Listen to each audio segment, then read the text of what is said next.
வணக்கம் மேடம். வணக்கம். மேடம் வந்து உங்களோட வீடியோ தொடர்ந்து வந்து நிறைய எல்லாருக்கும் ஒரு மோட்டிவேஷனலாகவும் ஒரு ஸ்பிரிச்சுவல் அஸ்ட்ராலஜி சம்மந்தம் நிறைய விஷயம் சொல்லிட்டு இருக்கீங்க. இந்த மார்ச் மாதம் வந்து பார்த்திங்கன்னா பெண்களுக்கான ஒரு சிறந்த மாதம், பெண்கள் உலக தினம் அப்படின்ட்டு ஒரு நாள் போயிட்டுருக்கு. ஆனால் இதே மாதத்தில் வந்து யாரும் எதிர்பாராத ஒரு சூழலில் வந்து உங்கள் தாயார் வந்து ஜீவன் முக்தி அடைஞ்சிட்டாங்க. அது வந்து கண்டிப்பாக வந்து யாராலுமே அது ஏற்றுக்க முடியல. இந்த சூழலில் வந்துட்டு ஒரு தாய்னா என்ன, அது இல்லாமல் வந்து இந்த உமன்ஸ் டேக்கு நீங்கள் என்ன சொல்ல வருவீங்க? குறிப்பாக எப்படி நீங்கள் இதுலேருந்து ஓவர் கம் பண்ணி வந்துடுவீங்க. பட் இந்த டைமில் உங்கள் அம்மா உங்களுக்கான பண்ண நல்லது என்ன? பேரண்ட்ஸ் எப்படி பார்த்துக்கணும் பசங்க, அதை பற்றி கொஞ்சம் சொல்லுங்க. கண்டிப்பாக இந்த விமன்ஸ் டே மார்ச் மாதத்தில் எங்கள் அம்மா போனது வந்து பெரிய துக்கமான ஒரு விஷயந்தான். ஆனாலும் வந்து அவங்க நல்ல முக்தி தூக்கத்தில் உயிர் பிரிஞ்சிருக்கு. ஸோ இதுக்கு மேலே இருந்து அவங்க கஷ்டப்பட வேணான்னு அவங்க ஆத்மார்த்தமாக அவங்க ஆக்சுவலாக அவங்களுடைய முடிவு தான் அதை நினைக்கிறேன் நான். ஏன்னா விழுந்தாங்க ஒரு தடவை டிசம்பரில், நவம்பர் போல் விழுந்தாங்க. ஸோ அதுக்கப்புறம் ஒவ்வொரு தடவையும் அவங்களுக்கு ஏதாவது ஒன்று உடம்புக்குன்னு வந்ததே கிடையாது. ஸோ அப்படியே இருந்தாங்க. அவங்களோட பிளெஸ்ஸிங் எங்களுக்கு இருக்குது. நான் சொல்லணுன்னா கரெக்டாக February 20 அம்மாவை பார்த்துட்டு வந்திருக்கேன். ரொம்ப நேரம் அன்றைக்கி இருந்திருக்கேன். எனக்கு வரவே மனசு இல்லாமல் தான் வந்தேன். பசி கூட தெரியல. காலையிலேருந்து எதுவும் சாப்பிடாம தான் நாங்கள் போனேன். எதுவும் சாப்பிடாமே ரிட்டர்ன் வரும்போது என்னவோ தெரியல, வரும்போது அவ்வளோ ஒரு பசி ஒரு மாதிரி இருந்தது. ஆட்டோ டிரைவர்கிட்ட சொல்லி ஓரமாக நிறுத்த சொல்லி ஒரு இளநீ குடிச்சிட்டு தான் வீட்டுக்கு வந்தேன். அதுக்கப்புறம் 26th இந்த வீடியோ போட்டிருந்தேன் நான் சிவராத்திரிக்கு. போட்டுட்டு சிவராத்திரி அன்னைக்கு விரதம் இருக்கேன். அன்னைக்கு என்னோட ப்ரேயர் என்னென்னா, ஒவ்வொரு சிவன் கோயிலையும் அம்மாவுக்கு நல்லபடியாக முக்தி கிடைக்கணும். தூக்கத்திலே அவங்க வந்து யாருக்கு எந்த சிரமமும் கொடுக்காம அவங்க நல்லபடியாக அவங்க முக்தி அடையணுன்றது என்னோட வேண்டுதல். அது ஒன்று மட்டும்தான் இருந்தது. என் கூட வந்த அந்த ஃப்ரெண்டுக்கிட்டே நான் சொன்னேன், அம்மாவுக்கு வந்துட்டு முக்தி கிடைக்கணுன்றது மட்டும்தான் என்னோட ப்ரேயர் இந்த சிவராத்திரிலன்னு. கரெக்டாக அது முடிஞ்சு நான் 20 பார்த்துட்டு வந்தேன். 14ஆம் தேதி இது மாதிரி நடந்திருக்கு. ஸோ என்னவோ ஒரு வாரமாகவே போய் பார்க்கணுன்னு தோணிகிட்டே இருந்தது. எனக்கு பல்லு எடுத்ததுனால என்னால் போக முடியல. ஸோ இது எனக்கு ஒரு பெரிய துக்கம்னாலும் எங்கள் அம்மா இந்த மார்ச் பெண்கள் தினம் உலகம் முழுக்க மகளிர் தினம் கொண்டாடுற எங்கள் அம்மா ஒரு சிங்கப்பெண் மாதிரி தான் இந்த இதில் போயிருக்காங்கன்னு தான் நான் சொல்லணும். அவங்க நிறைய நிறைய நினைவுகள் வந்து அது அம்மா இல்லையா அவ்வளோ சீக்கிரம் வந்து இதுவாகாது. கண்டிப்பாக மேடம். இது வந்து பெண்கள்னாவே அம்மா தான். கண்டிப்பாக வந்து எல்லாருக்கும் வந்து அதுக்கான ஆறுதல் கிடையாது. பட் அவங்க நினைவுகள் வந்து நமக்கு நிறைய வந்து உற்சாகத்தை கொடுக்கும் மேடம். கண்டிப்பாக உங்கள் அம்மா கிட்ட இருந்து நீங்கள் கற்றுக்கிட்டமான ஒரு முக்கியமான விஷயங்கள், இதை ஃபாலோ பண்ணால் லைஃப்பில் முன்னேறலாம், இல்லை ஏதோ ஒரு இக்கட்டான சூழல் கூட அவங்கள எப்படி அவங்க இன்ஸ்பயர் பண்ணுறாங்க? கண்டிப்பாக எதுவுமே கடந்துடும். எந்த கஷ்டமும் நிரந்தரம் இல்லைன்னு வாங்க அடிக்கடி. மெயினாக சொல்லணும்னா அவங்க சின்ன வயசுலேருந்து மற்றவங்களுக்கு எப்படி தெரியாது, நான் 3 வயசு எனக்கு இருக்கும்போது அப்பா இறந்துட்டாங்க. நான் அடிக்கடி நினச்சி பார்க்குறது ஒன்று, இதே என் அப்பா வந்துட்டு அம்மா ஏதாவது சப்போஸ் ஆகிட்டு அப்பா இருந்திருந்தானே எங்கள் லைஃப்லாம் எப்படி இருந்திருக்கும்னு ஒரு கொஸ்டின் மார்க் தான். ஏன்னா கண்டிப்பாக ஒரு மென்னால் வந்து பார்ட்னர் இல்லாமல் சர்வே பண்ணுறது ரொம்ப கஷ்டம். பட் எங்கள் அம்மாவுக்கு வந்து ஒரே தாட்டு தான், குழந்தைங்களை நல்லா வளர்க்கணும், நல்லபடியாக இருக்கணும், அவங்க சந்தோஷமாக இருக்கணும், அவங்க நல்லா இருக்கணும். இந்த ஒரு தாட்டு தான் அவங்களுக்கு. எனக்கு தெரிஞ்சல எங்கள் அம்மா போய் கடைக்கு போய் அவங்களுக்கு சாரீலாம் எடுத்த மாதிரி எனக்கு ஞாபகமே இல்லை. பட் எனக்கு ஸ்கூலில் அப்பா இல்லைன்ற வருத்தம் என்றைக்குமே இருந்தது கிடையாது. எப்போ நான் வருத்தப்படுவேன்னா, மற்ற பேரண்ட்ஸ் எல்லாம் அப்பா அம்மாவாக வருவாங்க பேரண்ட்ஸ் டே, அம்மா மட்டும் தனியாக வரும்போது அப்போ இருக்கும் இதுக்காக இருந்திருக்கலாமோ. மற்றபடி என்றைக்குமே அந்த ஃபீல் வராத அளவுக்கு வளர்த்துருக்காங்க. சின்னதுலேருந்து ஒவ்வொன்றும் சொல்கிறதுல எங்கள் அம்மா என் பசங்களுக்கு நான் எப்பவும் சொல்லுவேன். அம்மா ஒன்று சொல்லுவாங்க, தப்பு பண்ணுறவங்கள விட தப்பை விமர்சனம் பண்ணுறவங்களுக்கு டபுள் மடங்கு இறைவன் வந்து தண்டனை கொடுப்பான்னுவாங்க. ரெண்டாவது வந்து நம்ம ஒழுக்கமாக இருக்கணும், நேர்மையாக இருக்கணும், அடுத்தவங்க பொருளுக்கு வந்து ஆசைப்படக்கூடாது. இது திரும்ப திரும்ப அவங்க சொல்லுவாங்க. நம்ம தப்பு பண்ணுறோம், யாருமே பார்க்கலன்னு நினைக்கக்கூடாது, ஒருத்தன் எல்லாத்துக்கும் மேலே பார்த்துட்டே இருப்பான், ஒருத்தன் பார்த்துட்டே இருப்பான். இதெல்லாம் வந்துட்டு காதில் இப்போ போனதுக்கப்புறம் நிறைய அந்த நினைவுகள் சின்னதுலேருந்து எங்கள் அம்மா இந்த ஸ்கூல் டேஸ்லேருந்து பண்ணது, எல்லாரும் கலர் கலராக ட்ரெஸ் போடுறாங்க, எங்கள் அம்மா மட்டும் வெறும் ஒயிட்டில் இருக்காங்கன்ட்டு. எனக்கு நான் வேலைக்கு போய் மேரேஜ் ஆனதுக்கப்புறம் நான் கொஞ்சம் ஏர்ன் பண்ண ஆரம்பித்ததுக்கப்புறம்லாம் எங்கள் அம்மா கலர் கலராக, அவங்களுக்கு ஆக்சுவலாக கலர் கூட சொல்ல தெரியாது, அவங்க சொல்கிறதுலாம் ரொம்ப சிரிப்பாக இருக்கும். அது ஒரு இன்னசென்ஸ் இருக்கும். எங்கள் அம்மாட்ட அடிக்கடி சொல்லுவாங்க, குங்குமப்பூ கலர் சொல்லுவாங்க, ராமர் ப்ளூ, கிளிப்பச்சை, இலைப்பச்சை, இப்படி தான் கேட்பாங்க. காட்டா இன்னும் கூடடான்னுவாங்க, இன்னும் டார்க் பச்சையாம்மா அப்படிலாம் கேட்டு கேட்டு நான் எடுத்து கொடுப்பேன். அதிலலாம் எனக்கு ஒரு சந்தோஷம் தான். கண்டிப்பாக மேடம். இன்னொரு விஷயம் வந்து என்னென்னா மேடம், எப்படி உங்கள் அம்மா வந்து உங்களை நல்லபடியாக பார்த்துட்டாலும் கண்டிப்பாக உங்கள் அப்பா இருந்தாலும் நல்லபடியாக அவர் பார்த்துருப்பாரு. ஏன்னா பல பேருக்கு வந்து பல பெண்களுக்கு குழந்தைங்களுக்கு வந்து பார்த்தீங்கன்னா அப்பாவும் வந்து ஒரு மிகப்பெரிய ஒரு பொக்கிஷமாக இருக்கிறாங்க மேடம். இப்போ வந்து நீங்கள் வந்து நிறைய ஸ்பிரிச்சுவல் அனலிஸ்டாக இருக்கீங்க. நிறைய வந்து நிறைய நபர்கள் ஆன்மீக சம்பந்தமாக சில விஷயங்கள் நிறைய விஷயம் பண்ணுறீங்க. இப்போ வந்து பார்த்தீங்கன்னா, இப்போ ஒரு உயிர் பிரிஞ்சிருச்சுன்னா அதுக்கு வந்து நிறைய சடங்குகள்லாம் வச்சுருக்காங்க கண்டிப்பா. மேடம். இப்போ ஏன்னா கண்ணு முன்னாடி இருக்கும்போது அவங்கள கவனிக்கிறது இல்லை, ம். உனக்கு என்ன தெரியும், மதிக்கிறது இல்லை. ஒரு சிலர் நல்லபடியாக பார்த்துட்டு இருக்கிறவங்க கண்டிப்பா. இருக்காங்க. ஆனால் அவங்க எல்லாம் மும்மரமாக வந்து இந்த சடங்குல தான் குறியா இருப்பாங்களே தவிர, அவங்கள நல்லபடியாக பார்த்துக்கிட்டோமான்ற ஒரு பயத்திலேயே அந்த சடங்கு பண்ணுறாங்களா? இப்போ உங்களை பொறுத்தவரை என்ன மேடம் அந்த சடங்குனா என்ன? சடங்கு அவ்வளோ முக்கியமா? அதை பற்றி கண்டிப்பா கொஞ்சம் சொல்லுங்க. முக்கியங்க. ஆக்சுவலா எங்க அம்மா பார்த்தீங்கன்னா, நிறைஞ்ச பௌர்ணமியில போயிருக்காங்க. அதுவும் மாசி பௌர்ணமி. இது வந்து உங்களுக்கு மகான்கள், சித்தர்கள் அந்த மாரி ஆளுங்களுக்கு ஒரு பெண்ணுக்கு கிடைக்கிறதுன்றது பெரிய விஷயமா சொல்றாங்க. பட் அந்த உயிர் பிரியிற நேரம் நான் ஃபீல் பண்ணேங்க என் வீட்ல இருந்து. ஸோ இது நடந்தது. என் அம்மா உயிரோடு இருக்கு. என்னால என்ன முடியுமோ மேக்ஸிமம் அத நான் பண்ணேன். நெறைய பேர் எங்க சொந்தக்காரங்களே போன பிறகு ஒரேடியா போய் பார்த்துக்கலான்னு இருந்தவங்கலாம் இருக்காங்க. ஸோ அதெல்லாம் நம்ம விமர்சனம் பண்ண வேணாம். பட் சடங்குகள் கண்டிப்பா இருக்கு. அவங்க எந்த இதில பொறந்தாங்களோ அதுக்குண்டான சில கடமைகள், தாய் வீட்டு இதெல்லாம் உங்களுக்கு பண்ணி தான் அனுப்பணும். ஸோ அதெல்லாம் அன்ஃபார்ச்சுனேட்டா எங்க அம்மா விஷயத்துல வந்துட்டு நான் சிலதெல்லாம் சொல்ல விரும்பல. ஆனா வந்து என் அம்மாக்கு அவங்க வயித்துல நான் இருந்து நல்லபடியா என்ன வளர்த்த அந்த கடமைக்காக நான் சிலதெல்லாம் வந்து நான் பர்சனலா பண்றேன்.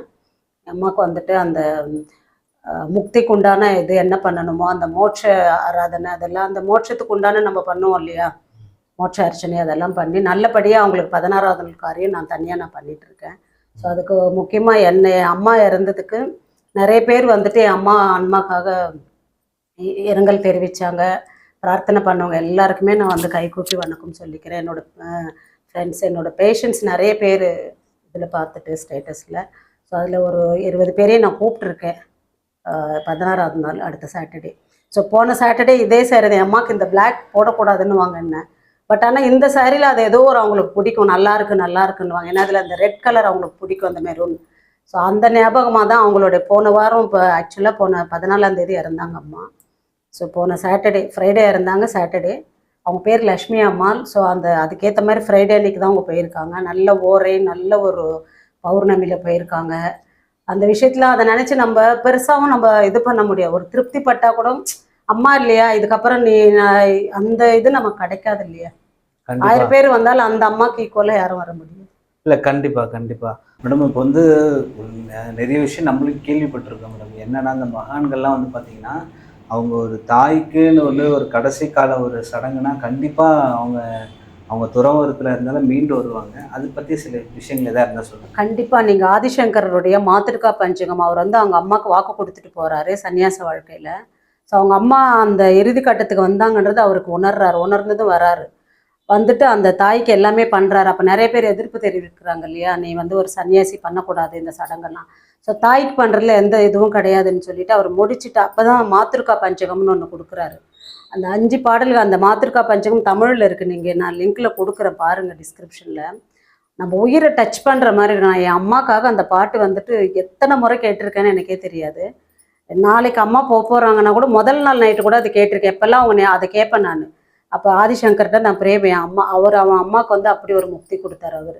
நம்ம பட்டினத்தார் எடுத்துக்கிட்டிங்கன்னா கூட அவரும் அப்படி தான் இதில் இருக்கும்போது அன்னை இறந்ததை வந்து அவர் தான் அதை அன்னை எட்டத்தி அடி வயிற்றுலேன்ற மாதிரி அந்த பாடல் வரியில் வரும். ஸோ பெரிய பெரிய மகான்களுக்கு அப்படின்னா நம்மலாம் ஒன்றுமே கிடையாது. ஸோ அதனால் இது ரொம்ப கஷ்டமான ஒரு விஷயந்தான். ஏன்னா அந்த தொப்புள்கொடி பந்தத்தில் தான் நம்ம இருந்து 10 மாதம் உள்ளே இருந்து வந்திருக்கோம். ஸோ அது வந்துட்டு அந்த பெரிய வலி தான் நமக்கு. நிறைய பேர் கோவமாக இருக்கிறவங்க கூட நினைப்பேன் நான் எப்படி இது மாதிரி இருக்காங்கன்னா, ஆனால் உள்ளுக்குள்ளே அவங்க வேதனையில் தான் இருப்பாங்க. நிறைய பேர் பார்க்கவே மாட்டேன்னு பிரிஞ்சுலாம் இருப்பாங்க இல்லையா, என் அம்மா இதுக்கு கூட நான் போகல பகையாயிடுச்சு பார்த்தா கண்டிப்பாக அவங்களால அந்த அளவுக்கு இருக்கவே முடியாது. உள்ளுக்குள்ளே அந்த வேதனையில் தான் இருப்பாங்க. ஸோ அது நமக்குன்னு வரும்போது தான் அது தெரியுது. ஸோ எவ்வளோ ஏஜ் ஆகி எங்கள் அம்மா பேரன் பேத்தி கொள்ளு பேரன் எல்லாம் எடுத்திருந்தா கூட அந்த ஏஜில் போனால் கூட நமக்கு அது கொஞ்ச நாள் ஆகும் இல்லையா, அந்த மெமரிஸ் அதுலேருந்து வெளில வருது. ஸோ அந்த மகான்களுக்கு அப்படின்னு போது நம்மளாம் ஒன்றுமே கிடையாது, சாதாரணதெல்லாம். நான் எல்லாருக்கும் சொல்கிறேன்னா அந்த மாத்திருக்கா பஞ்சமும் ஒவ்வொரு தாய் வயிற்றுலேருந்து அந்த ஒவ்வொருத்தரும் கேட்க வேண்டிய ஒரு பாடல் அது ஆதிசங்கர்து. இது மாதிரி நம்மளுடைய இதில் இருக்கிற நிறைய விஷயங்கள் இருக்குது, தெரியாது நிறைய பேருக்கு. நான் டிஸ்கிரிப்ஷனில் கொடுக்குறேன், அதை கேளுங்க. நம்ம உயிரை டச் பண்ணுற ஒரு பாடல்னு சொல்லுவேன் நான். கண்டிப்பாக மேடம். நீங்கள் மகான்கள் பற்றி பேசும்போது இந்த ஒரு விஷயம் எனக்கு ஒரு ஞாபகம். கண்டிப்பாக ராமகிருஷ்ண பரமஹம்சர் சொல்லுவார், நீங்கள் உங்கள் தாய் ஒரு குழந்தைக்கு வைக்கிற பாசமாகட்டும், ஒரு கணவன் மனைவி மேலே வைக்கிற பாசமாகட்டும், இதெல்லாம் நீங்கள் இறைவனுக்கு கொண்டு போனீங்கன்னா கண்டிப்பாக அதுக்கு இன்னொரு பலன் உண்டு அப்படின்றார். கண்டிப்பாக ஏன்னா தாய்க்கு வைக்கிற அதே பங்கு இறைவனுக்கு வைங்க அப்படின்றாரு. கண்டிப்பாக நிறைய விஷயங்கள் வந்து நீங்கள் சொல்லிக்கிட்டே இருக்கீங்க. ரொம்ப சந்தோஷம் மேடம். இந்த சந்தோஷன்றது வந்து என்னன்னா ஒரு ஆன்ம பலம் கிடைக்குது. கண்டிப்பா கண்டிப்பா. மேடம் இன்னொரு விஷயம் வந்து பார்த்தீங்கன்னா, அவங்க எந்த நோக்கத்துக்காக பிறந்தாங்களோ, அது உங்கள மாதிரி ஒரு நல்ல குழந்தைகளை வந்து வளர்த்துட்டு, கண்டிப்பா அவங்கள நினைவு கூற அளவுக்கு வந்து அவங்க வந்த பலனை கண்டிப்பா கண்டிப்பா. ஆக்சுவலி பாத்தீங்கன்னா நான் இந்த பிப்ரவரி 6ஆம் தேதி வந்து 9 முடிஞ்சு 10th இயர் என்னோட கிளினிக்.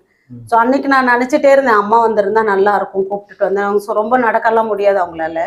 ஸோ நம்மளால மேக்ஸிமம் என்ன பண்ண முடியும் அதை தான் நான் பண்ண முடியும் இல்லையா. சரி என்னோட வீட்டில் இருந்து நான் என்னோட வீட்டு சூழலும் பார்க்கணும். ஆனால் நான் நினச்சிட்டே இருந்தேன் அந்த பிப்ரவரி. ஆனால் 20ஆம் தேதி பார்த்தேன். மார்ச் 14ஆம் தேதி நான் ஒரு ஃபங்க்ஷன் போயிருந்தேன், டாக்டர்ஸ் மீட் ஒன்று போயிருந்தேன் மார்ச் 8ஆம் தேதி.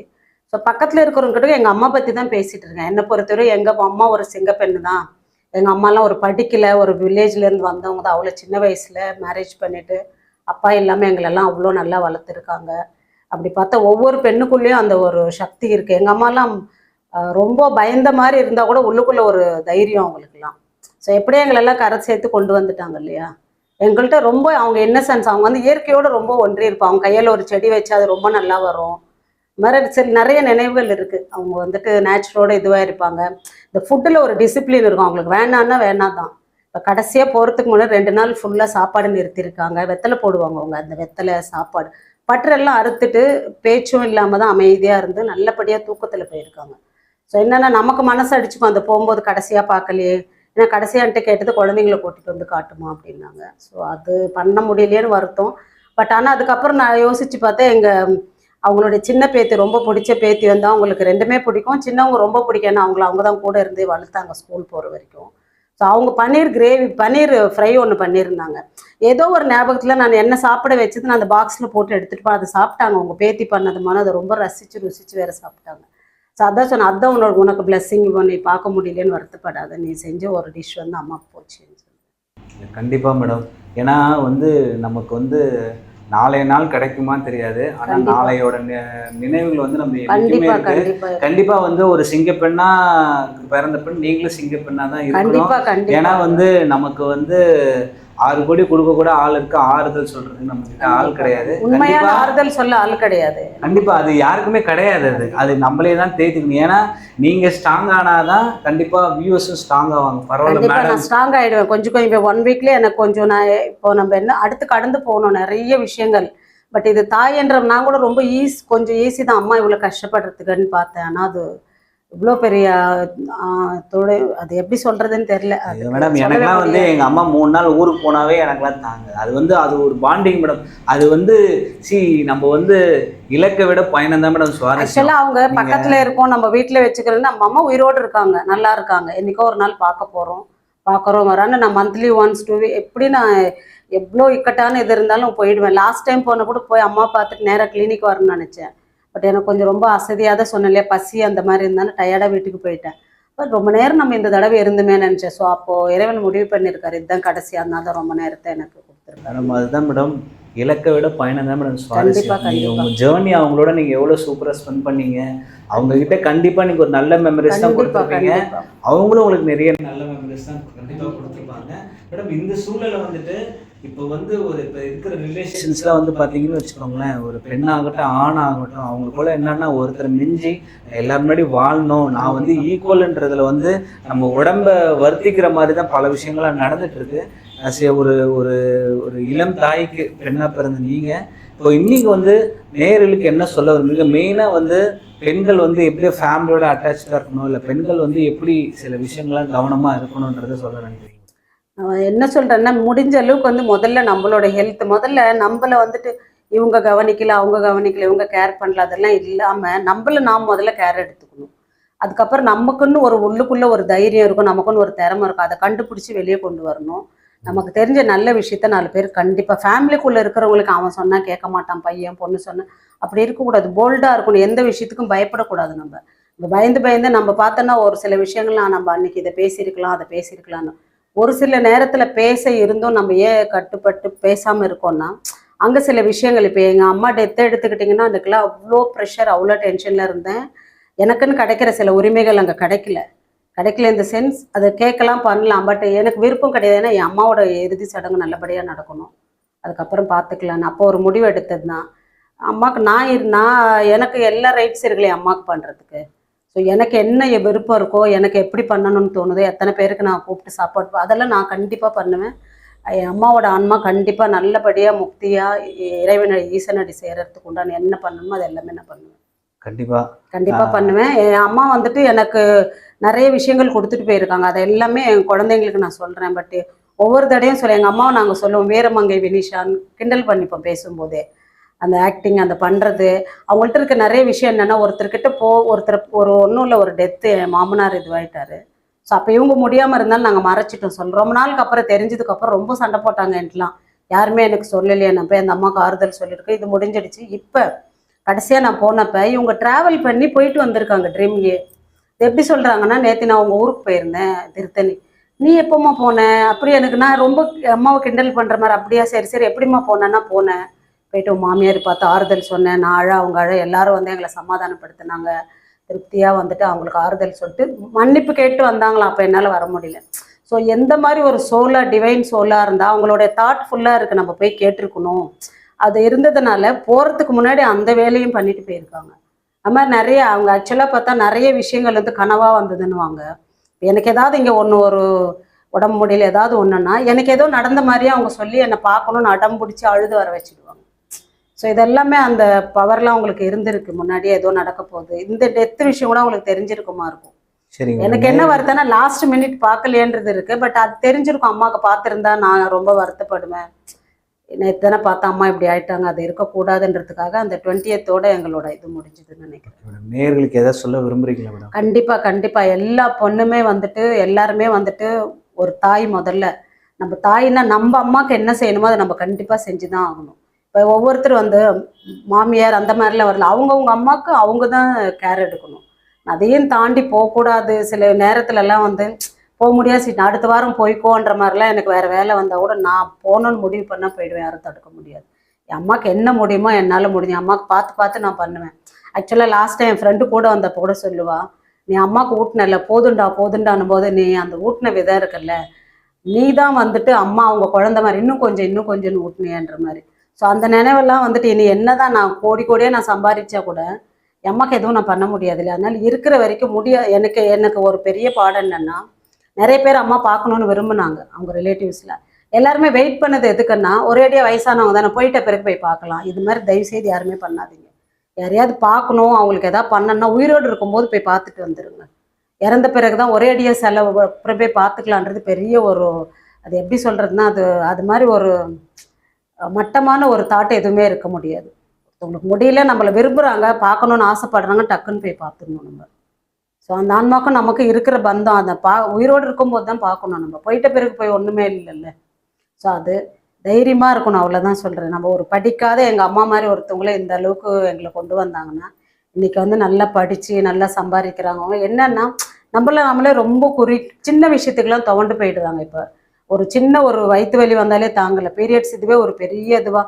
அதில் நம்ம ஹெல்த்தை நம்ம பார்த்துக்கணும். முதல்ல ஸ்ட்ராங்காக இருக்கணும். விமன்ஸ் வந்துட்டு மென்ஸை விட ஸ்ட்ராங்கராக இருக்கக்கூடியவங்க தான். அது எங்கள் அம்மா ஒரு எடுத்துக்காட்டு. அப்பா போனதுக்கப்புறம் இவ்வளோ ஸ்ட்ராங்காக எங்களெல்லாம் வளர்த்து எவ்வளோ அவங்க பார்த்து வந்திருப்பாங்க. ஸோ அதனால் வந்துட்டு எல்லா பெண்ணுக்குள்ளேயும் அது இருக்கும், அது வெளியே கொண்டு வரணும். ஸோ அது மாதிரி வீட்டுக்குள்ளேயே உட்காந்துட்டு திரும்ப அதையே ஒரு விஷயம்னா அதையே நினச்சி கவலைப்படாமல் மைண்டை வந்து வேறு இதில் நம்ம வந்துட்டு டைவெர்ட் பண்ணிகிட்டே இருக்கணும். இதுவும் கடந்துடும். எந்த விஷயமே இப்போ இன்றைக்கி நடந்தது, இன்றைக்கி எனக்கு ரொம்ப சோகமாக தான் இருக்கேன், ஆனால் இதை நான் கடந்து வெளியே வந்துடுவேன்ற நம்பிக்கை எனக்கு இருக்குது. ஸோ நம்ம இது மாதிரி நிறைய விஷயங்கள் கடக்க தான் போகிறோம். அதனால் வந்து பெண்களுக்கு மெயினாக என்ன சொல்லணும்னா, முதல்ல அவங்களுக்கு அவங்க ஹெல்த்தியாக இருந்தால் தான் அந்த குடும்பமே ஹெல்த்தியாக இருக்கும். அது மாதிரி அது ஹெல்த்தியாக இருந்தால் தான் வெல்த்தும் அவங்க யோசிக்க முடியும். ஒருத்தருக்குள்ளே என்ன திறமை இருக்குன்றது அதை வெளியே கொண்டு வரணும். அது கொண்டு வரதுக்கு முதல்ல வந்துட்டு சுவர் இருந்தால்தான் சித்திரம் வரைய முடியும்னுவாங்க இல்லையா. ஸோ அது மாதிரி சுவர்ன்றது நம்மளை ஹெல்த்து நல்லா பார்த்துக்கணும். ஹெல்த்து நல்லா இருந்துச்சுன்னா ஏதாவது ஒன்று ஏர்னிங் இருக்கும்போது தான் அவங்களுக்கு வந்துட்டு அவங்களோட வில் பவரே அப்போ தான் அதிகமாகும். நான் சொந்த காலில் நிற்கிறேன், நான் சம்பாதிக்கிறேன்னும் போதே அது ஒரு தனி தைரியம் வரும் பெண்களுக்கு. அது வந்து ஒவ்வொருத்தரும் அதை பார்த்து பண்ணிக்கணும். ஸோ ஹெல்த்தை பார்த்துக்கோங்க. உங்களுக்கு வந்து இங்கே ஃப்ரீ சிட்டிங் அடிக்கடி நான் சொல்கிறது எவ்ரி Thursday நடக்குது. வந்து நீங்கள் வந்து கவுன்சிலிங் வரலாம். உங்களுக்கு என்ன மாதிரி இது இருந்தாலும் நீங்கள் ஃபோன் பண்ணலாம். ஃபோன்லேயே நான் நிறைய ட்ரீட்மெண்ட் கொடுத்துட்ருக்கேன், கவுன்சிலிங் கொடுத்துட்ருக்கேன் வர முடியாதவங்களுக்கு. ஸோ அதை யூட்டிலைஸ் பண்ணிக்கணும். ரொம்ப தேங்க்ஸ் மேடம். ரொம்ப நன்றி. நேர்களே வந்து பார்த்தீங்கன்னா, டாக்டர் பத்மா அரசு வந்து அவங்களோட தாயார் வந்து ஜீவன் முக்தி அடைஞ்சது வருத்தத்தோடும் நம்மளும் எப்படி நல்லா இருக்கணும் அப்படின்றத வந்து இது மாதிரி வருத்தத்திலிருந்து மீண்டும் ஒரு 2 விஷயம் சொன்னாங்க. திருமூலர் சொல்லுவார் வந்து படமாடும் தெய்வத்தை விட நடமாடும் தெய்வத்தை வணங்குன்றாரு. ஏன்னா சக மனுஷனுக்கு வருத்தத்தை கொடுத்து நம்ம வந்து இங்கே எந்த சடங்குமே வந்து சந்தோஷத்துக்கே போய் சேராது. அதனால இருக்கிறவங்க கிட்ட நம்ம எவ்வளோ அன்பாவோ இல்லை நம்மளால அன்பாவும் இல்லைனா கூட அமைதியாக இருந்தாவே நம்ம ஒரு நல்ல காலம் நம்ம கடந்து போகலாம். இன்னொரு நல்ல வீடியோவில் மேடம் இன்னொரு சிறப்பான ஒரு செய்திகளோட உங்களை சந்திக்கிறேன். நன்றி, வணக்கம்.